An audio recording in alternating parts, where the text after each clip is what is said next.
You can't even call it starting to eat because we're both starting to It makes it easy, though. I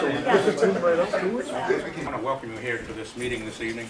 Two main speakers this evening are Mike Stenhouse, who is chair of the Rhode Island Center for Freedom and Prosperity.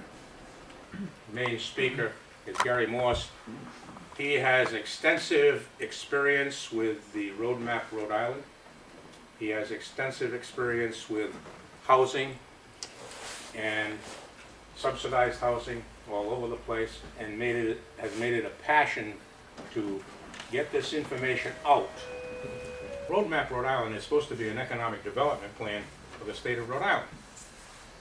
I'm sure these guys are going to tell you that it would probably take you a good evening and a half to read the number of pages that they have put forth in planning a program that's going to take you and I out of the picture.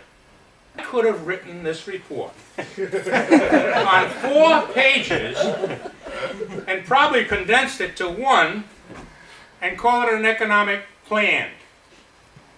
Cut the taxes, get rid of the restrictions and the regulations, and let people use their minds and brains to develop a program. It's that simple. Mike, you're on. Well, you don't need me more. He said it all. So let's go home. Really, what's at risk here? Our land, our rights, and the sovereignty of our locally elected local governments.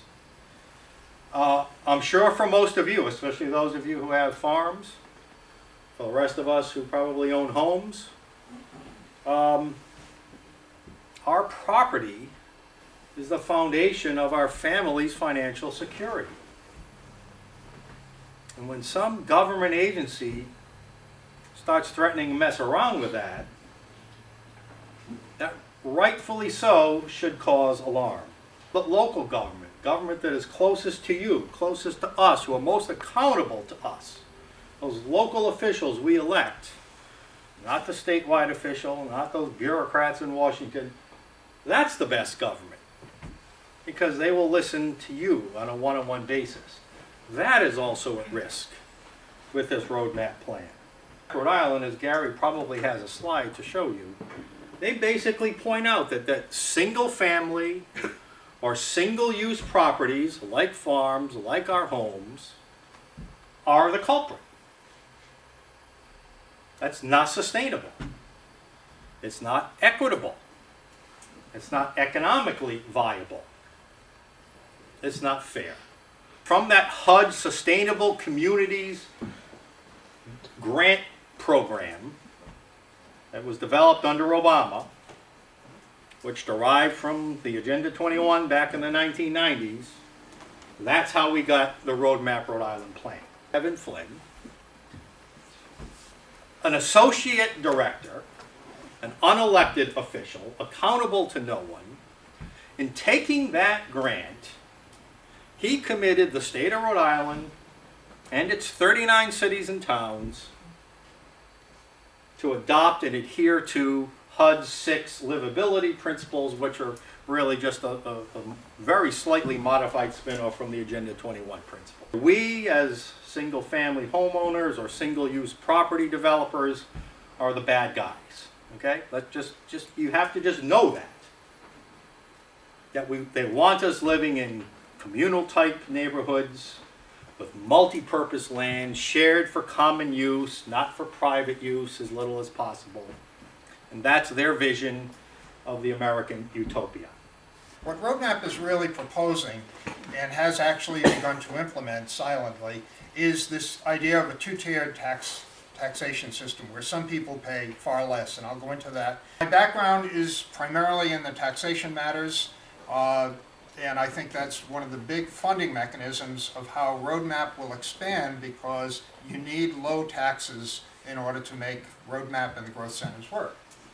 I hope by the end of the presentation you'll be able to recognize that this is not an economic development initiative. It's really a social experiment.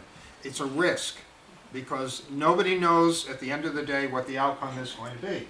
Rhode Map first started back in 2011. They had to go to HUD They needed some money, and HUD said, sure, come on our way and we'll give you some money. So they had to go into this courtship with HUD, and they had to develop all these documents and convince HUD that Rhode Island was a good choice. So they put in all kinds of language, but they were saying things like single family, they call it single use, but large lot single use properties are evil. And so we had to actually say that in the grant application in order to be considered for the $1.9 million grant that HUD finally delivered.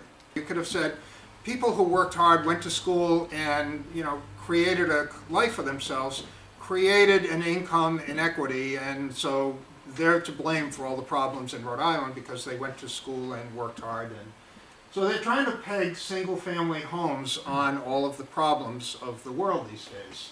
Single-family homes is what keeps us afloat. So they have no place in Rhode Island where they've actually gone in and explained, well, if you deconstruct this whole idea of single-family zoning, how are you going to pay the bills? And there's nothing in the Rhode Map plan, and you won't find anything in the discussions of Rhode Map as to how we're going to end up paying the bills once we deconstruct single-family zoning. But even more insidious is this idea at the municipal level of creating two different municipal property taxpayers. One pays a very small amount, one pays the bulk of property taxes to run the town. They want to do this to encourage the deconstruction of single-family zoning protections, and all in this idea of HUD's view of fairness. Rhode Map is proposing in these growth centers is this whole idea of having two different property taxpayers, one that suffers from the problems of running the municipal services, and the other that just says, I'm only going to pay what I can afford based on the rent that I'm paying. And that's what Rhode Map is really beginning to move towards. A document was signed, HUD Form 2995. It was signed by this guy right here, Kevin Flynn of the State Division of Planning. So he signs this document on October the 5th, 2011, and you can't read this here, but it says, I will certify that, and he gives a list of things that he's certifying that the 39 communities will adopt in their community comprehensive plans. One fully compliant municipality in all the state of Rhode Island to the AFFH requirements, and that's Central Falls. Neighborhoods down to the census tract level? Well, it's buried in these livability principles, the one that Mr. Flynn signed. It's all of this livability information that creates the mechanisms by which all of these policies are going to be implemented. It's all under the guise of livability principles. The point of this is the state doesn't recognize the good that needs to be taken on protected areas. They're saying, look, you've got this HUD mandate out there, we're all in tune with this, we want to build, build, build, and we don't care that you're building next to a sanctuary, we don't care that you're building on property that's farming, we want you to build. And this is all about clustering development within certain areas. And if you happen to have a farm in that area, well, now it's the question of, is that farm really protected? And what is it protected against? It's all about HUD's fairness view of the world. And so when you come back and say, wait a minute, we can't afford that, we're just about able to run our town with what we've got, you won't have any choice, because it will be mandated, because Rhode Map is saying it's all about our view of fairness. And again, under these two-tiered property taxation systems, municipal cost increases for schools, infrastructure, whatever, are only sent to one set of the two taxpayers. Those that are on this income capitalization never see a tax increase. I don't think that it's an economic development plan at all. It's an experiment. It's a risk to the state of Rhode Island as to whether or not this will actually work. And do we have a sufficiently stable economic foundation to build upon a gamble? I don't think so. And then who is really paying for all of this? Well, again, we're going to see, I think the whole emphasis on a statewide property tax is to literally get a statewide property tax so that the state can implement these policies, and they can use property that's already paying property taxes as a means to fund it. So that's my presentation.